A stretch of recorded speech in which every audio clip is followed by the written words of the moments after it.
Bueno, el motivo de estas jornadas es la formación, los retos de la formación en biociencias y además está conectado estrechamente con los resultados de una encuesta a los empleadores en relación a la inserción profesional de los egresados en biociencias.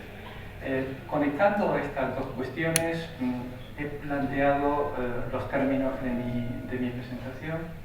Voy a tener una primera parte en la que quiero trasladar la reflexión sobre lo que considero en este momento que son los retos en formación con carácter general y también aplicado, por supuesto, al ámbito de la ciencia, que se nos plantea a la universidad en el siglo XXI. Y esto se conecta directamente después con los resultados del aprendizaje que esperamos obtener de nuestros alumnos en esa dimensión específica que tiene que ver con la inserción profesional. Voy a empezar planteando cuál es todavía y sobre todo cuál ha sido el modelo tradicional de enseñanza-aprendizaje que hemos venido practicando. Yo creo que todos nosotros, yo desde luego, digamos, he sido hijo de un sistema educativo en todos los niveles y también en el universitario, que se caracterizaba pues, por ser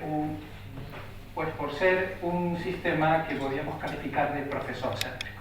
Es decir, es un modelo de formación en el cual, pues, en fin, como estamos aquí ahora, la persona que habla, el profesor, la profesora, imparte sabiduría, conocimiento y el alumnado, pues, en una actitud eminentemente pasiva, pues escucha, toma notas y después, bueno, pues pasa por los exámenes donde muchas veces lo que más se medía era la retención de información.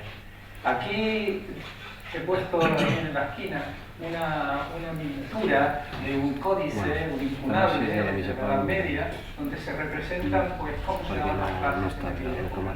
Y si ustedes se fijan, reproduce el mismo modelo que hemos venido practicando y todavía se practica en gran medida. Es curioso porque ahí, si se fijan con detalle, se dan los estereotipos que también encontramos hoy día.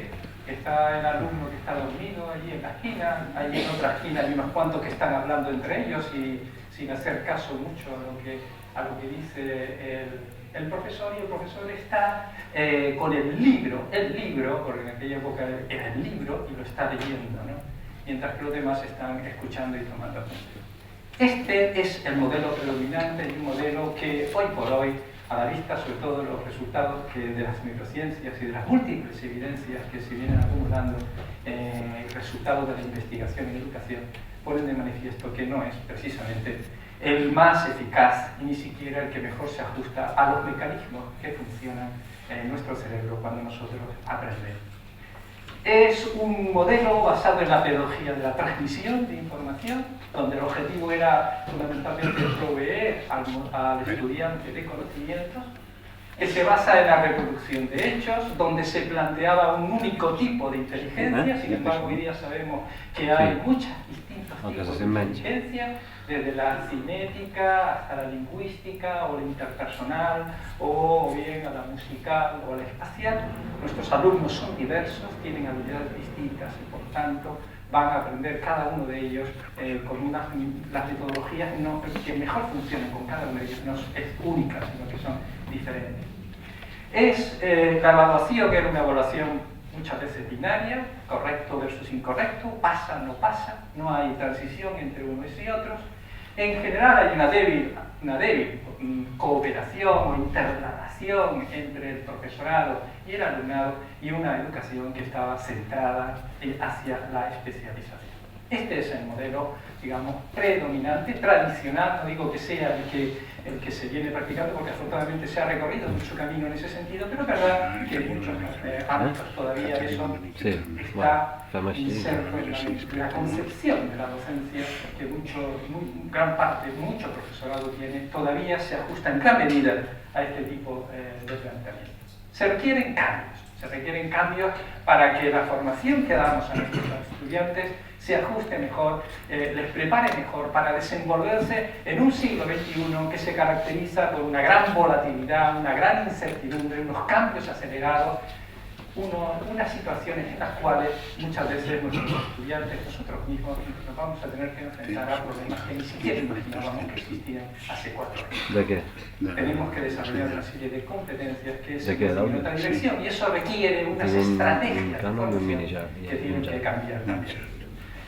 ¿Cómo es el modelo que además se está demostrando, porque hay cada vez una mayor cantidad de evidencia empírica acumulada que demuestra que es mucho más efectivo que ese modelo más clásico, más tradicional que acabo de exponer? Pues es una enseñanza que es fundamentalmente activa, donde se pide al alumnado que se implique directamente en su proceso de construcción de conocimiento, donde haya colaboración, una enseñanza donde el estudiante sea el centro de atención, donde lo importante de lo que ocurra en un aula no es lo que haga o diga el profesor, sino lo que haga el alumnado, y donde el profesor pase de ser un rol de impartir digamos, conocimiento a ser alguien que acompaña al alumnado en ese proceso de construcción. El estudiante debe entenderse como un coproductor de su conocimiento y no un mero consumidor del mismo, en donde hay que desarrollar hábitos mentales, entre ellos, por ejemplo, el de una actitud de aprendizaje permanente. Y esto tiene que ver también con precisamente esas competencias que desarrollan las capacidades de empleabilidad. Esta nueva forma de enseñanza, como digo, esta nueva metodología debe estar continuamente alimentada por las evidencias que vienen de los ámbitos de la investigación educativa o de los ámbitos de las neurociencias. No podemos ignorar los procesos neurológicos y cognitivos que subyacen al proceso de aprendizaje. Yo muchas veces me preguntaba por qué las clases, normalmente las lecciones magistrales duran 1 hora. ¿Por qué duran 1 hora? ¿Por qué no duran 2 horas? ¿O por qué no duran media hora? ¿Por qué no duran 3 horas? Bueno, no sé muy bien por qué. A lo mejor es porque es una unidad de tiempo que manejamos. Sin embargo, las neurociencias han demostrado que la capacidad de atención en condiciones normales que podemos mantener a alguien que está haciendo un discurso, pues a partir de los 15 minutos las cosas decaen notablemente. Y sin embargo seguimos enseñando en unidades temporales de 1 hora, donde estamos demandando a nuestros estudiantes que hora tras hora presten atención continua durante ese tiempo, donde ya sabemos que hay dificultades. No tendrás tanta amplificación. La enseñanza tiene que tender a ser personalizada. Los estudiantes, todos nosotros somos neurodiversos, no tenemos las mismas estructuras mentales, las mismas capacidades. Tenemos que ser respetuosos con él, intentar ver cómo atender esa diversidad y buscar la manera aquella manera que permita a nuestros estudiantes aprender de la manera que más natural, que más eficaz les resulta a cada una de ellos. En ese sentido, la inteligencia artificial va a facilitarnos enormemente esta tarea, va a poner en nuestras manos una serie de recursos que hará factible que podamos avanzar en esta dirección. Enseñar conceptos y no hechos.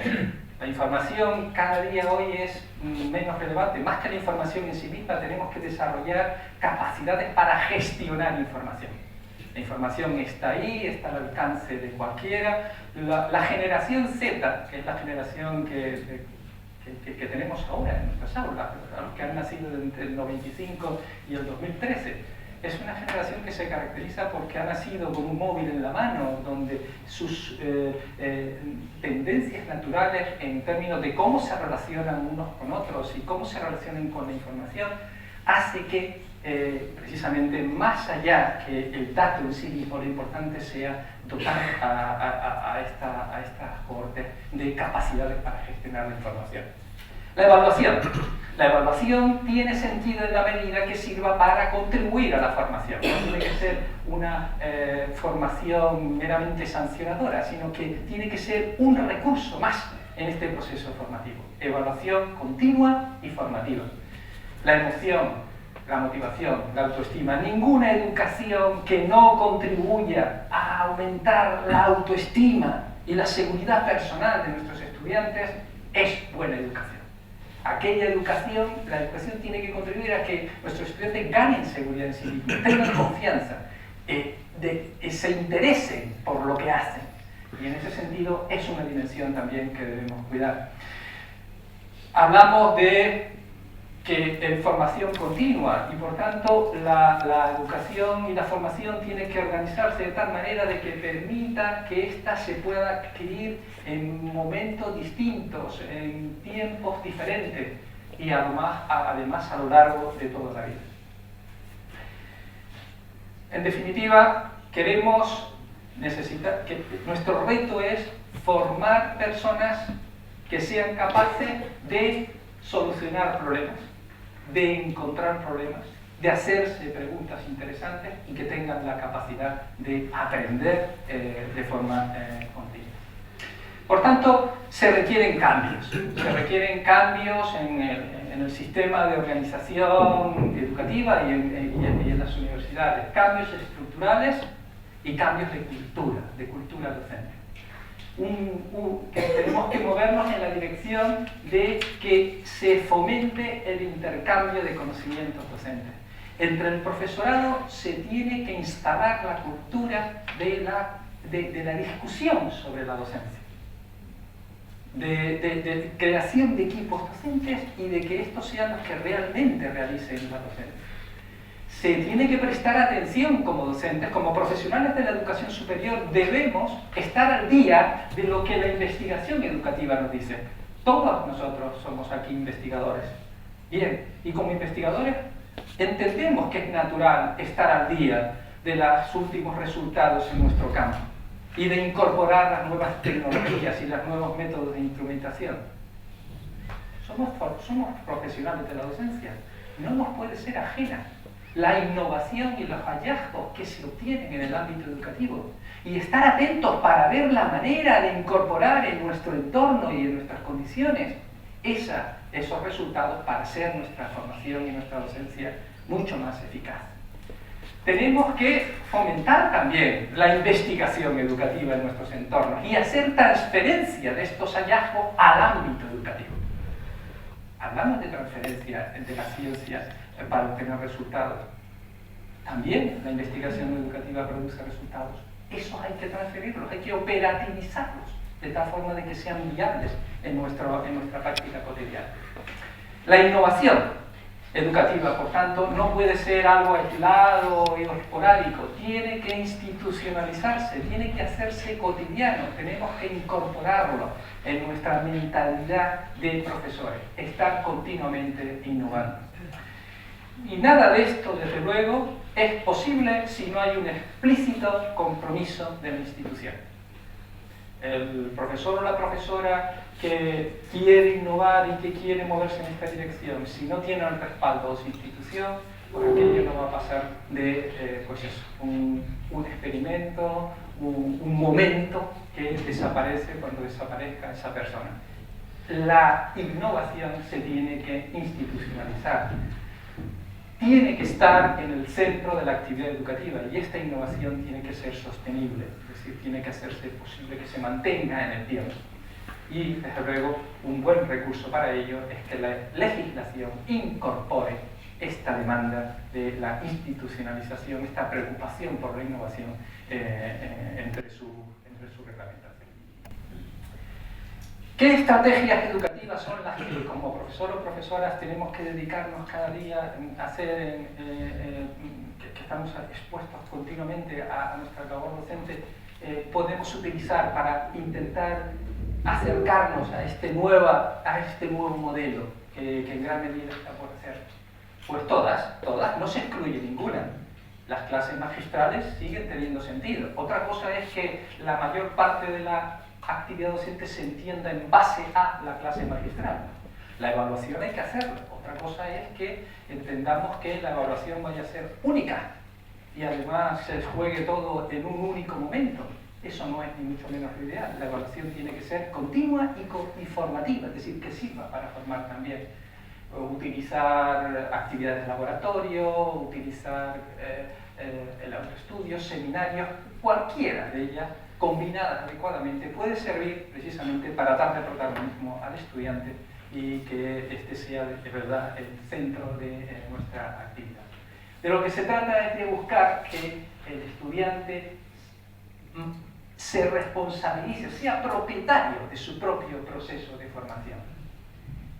Es la manera de entrenarlo para que cuando salga de nuestras facultades siga con esa actitud de aprendizaje continuo. La preocupación por la formación continua debe ser algo que debe ubicarse al mismo nivel que la preocupación por tener una buena salud o por tener una buena alimentación. Esto es algo que se demanda en nuestro siglo XXI, ya digo, porque a lo largo de la vida vamos a vivir, estamos viviendo varias revoluciones tecnológicas que nos están obligando a reinventarnos, a desaprender cosas para aprender cosas nuevas. Estas competencias, estas capacidades, estas actitudes son las que tenemos que ser capaces de trasladar a nuestros estudiantes. Bien, vamos ahora a la segunda parte, la que está relacionada pues, con uno de los temas de esta, la inserción profesional. No me resisto a contarles una anécdota que para mí fue reveladora de muchas de estas cosas que he dicho y de lo que voy a decir ahora.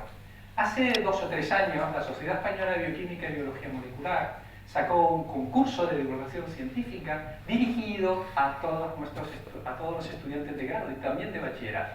Se les invitaba a que hicieran un vídeo donde explicaran en un lenguaje sencillo que pudiera entender sus madres o sus abuelas o sus abuelos un concepto relacionado con la bioquímica, la biología molecular.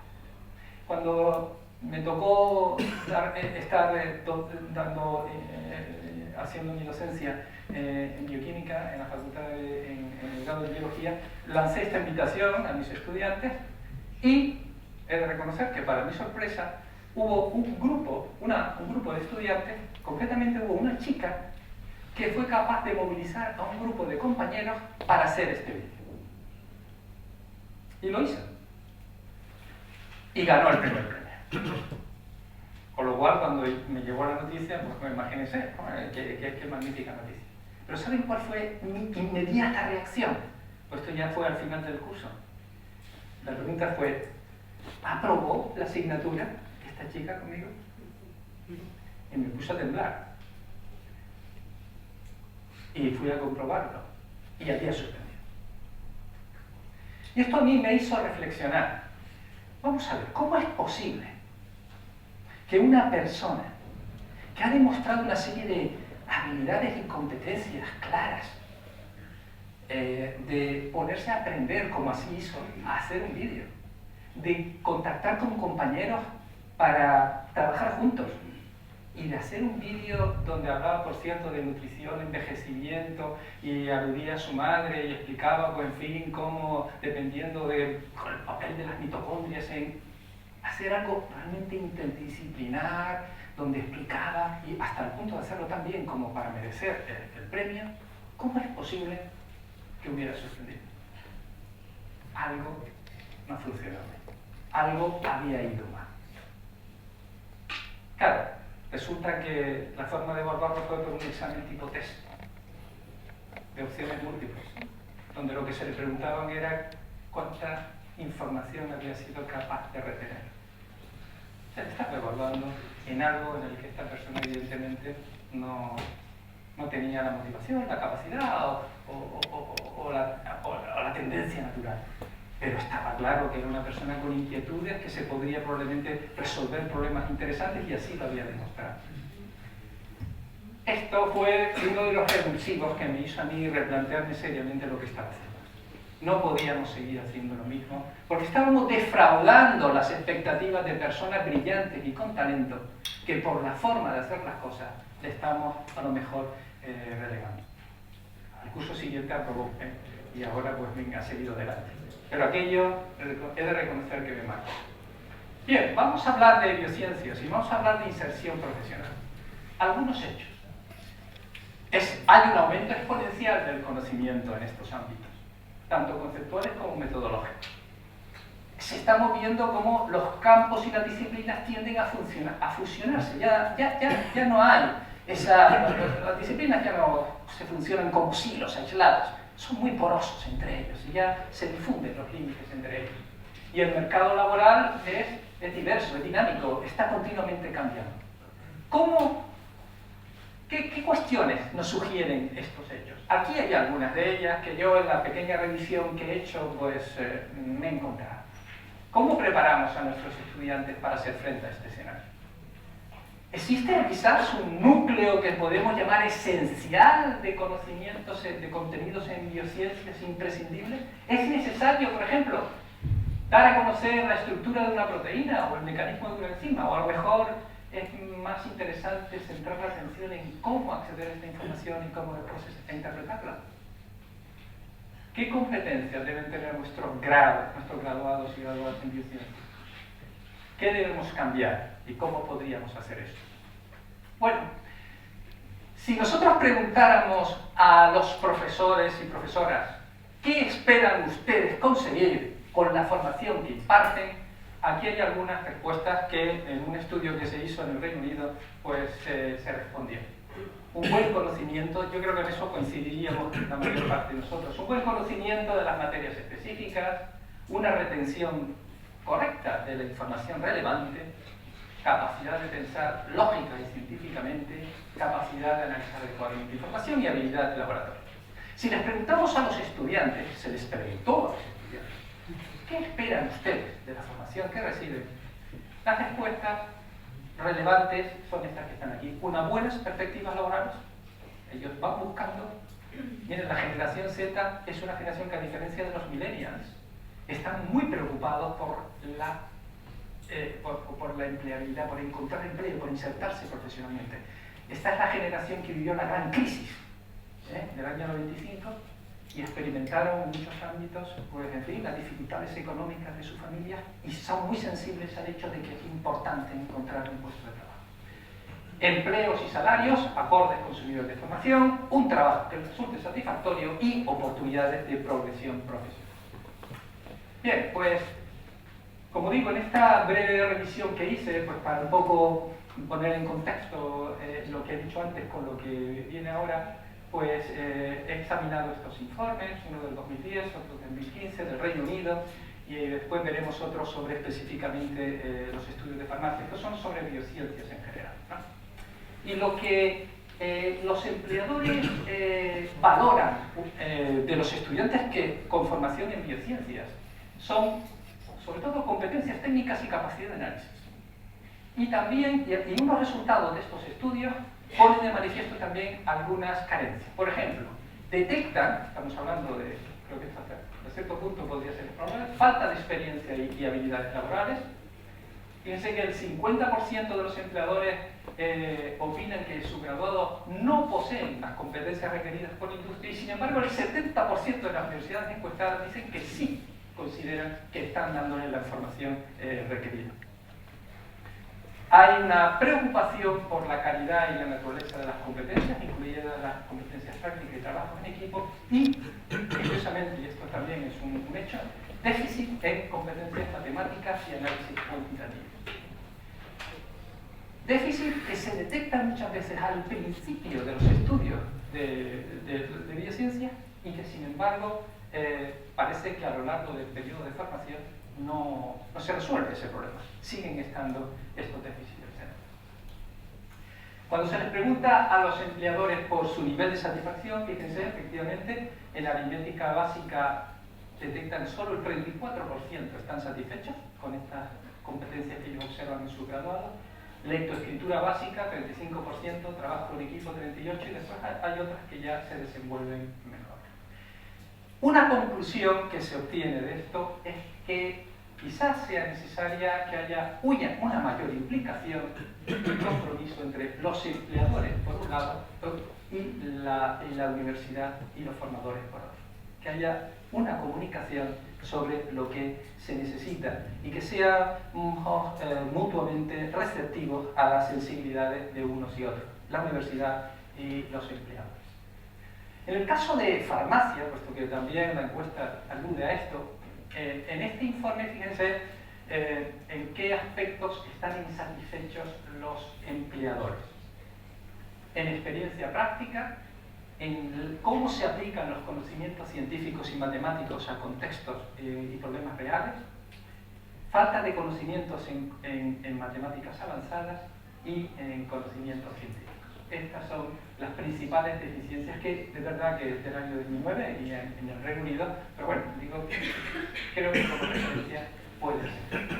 Y algunas recomendaciones que surgen de estos informes y que me ha parecido interesante trasladarlas aquí, pues que solo sea para que sirva como motivo de reflexión.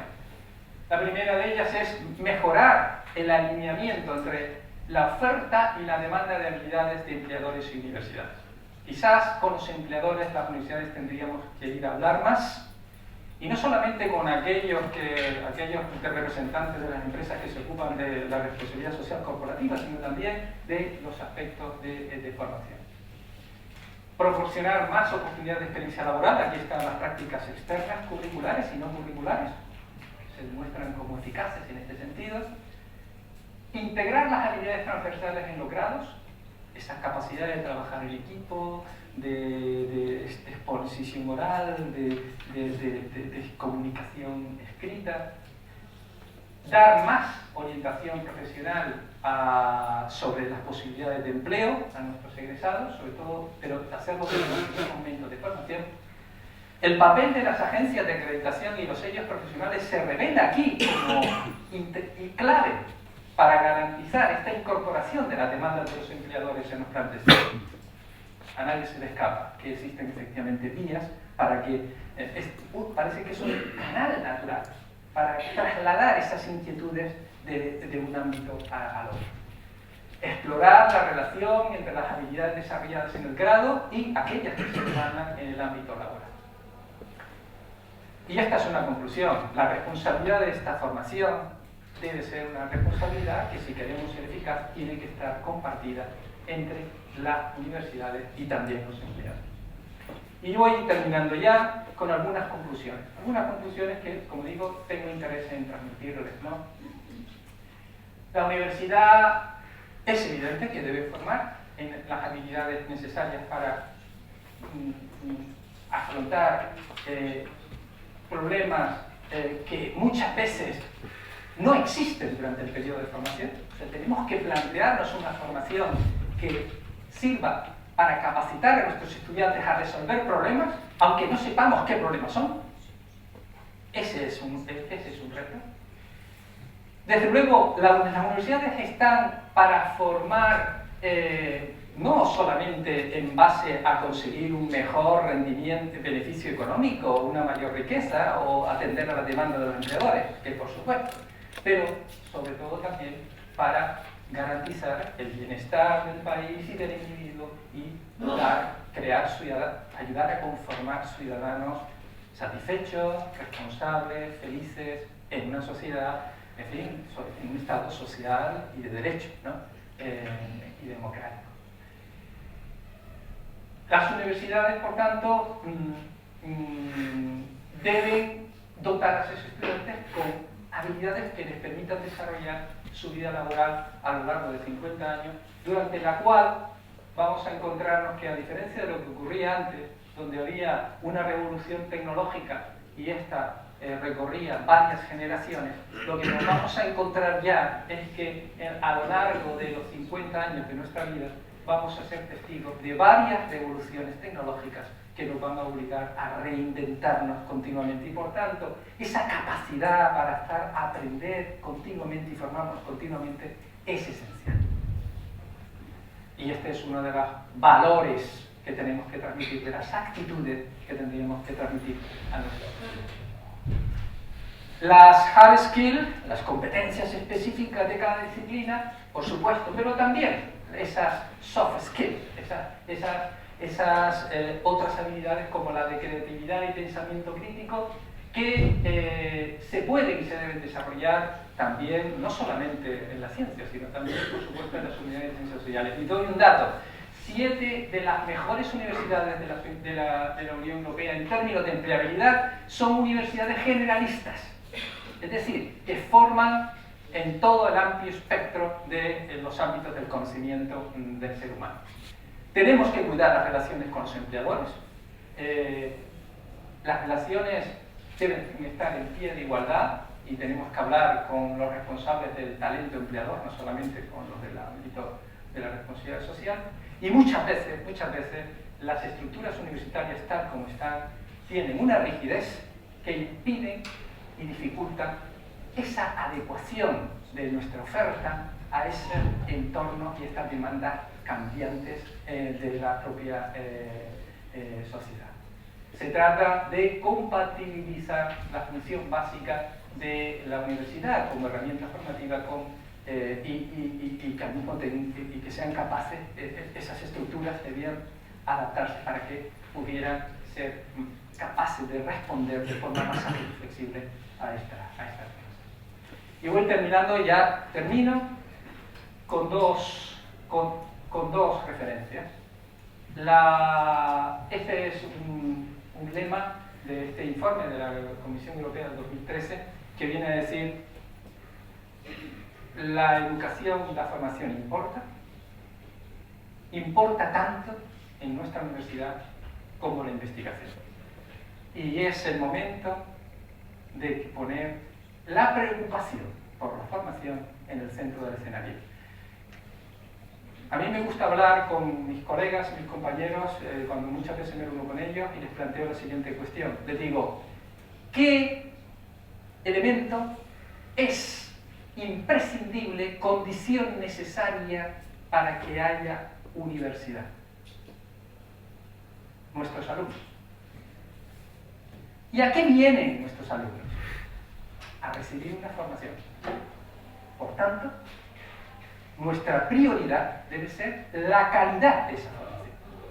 Y por supuesto, la calidad de la formación en la universidad pública, la investigación que se haga es un componente, pero la mejor investigadora, por serlo, no es la mejor docente. La relación entre la competencia y la carrera y el prestigio investigador y el prestigio y la capacidad docente, en el mejor de los casos es laxa. Y nos encontramos ejemplos de todos los tipos.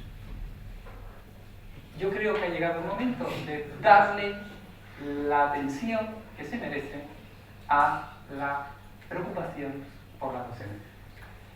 Ningún esfuerzo por la mejora de la educación va a servir de algo si esta importancia de la enseñanza y el aprendizaje no es correctamente comprendido y reconocido por todas las instituciones.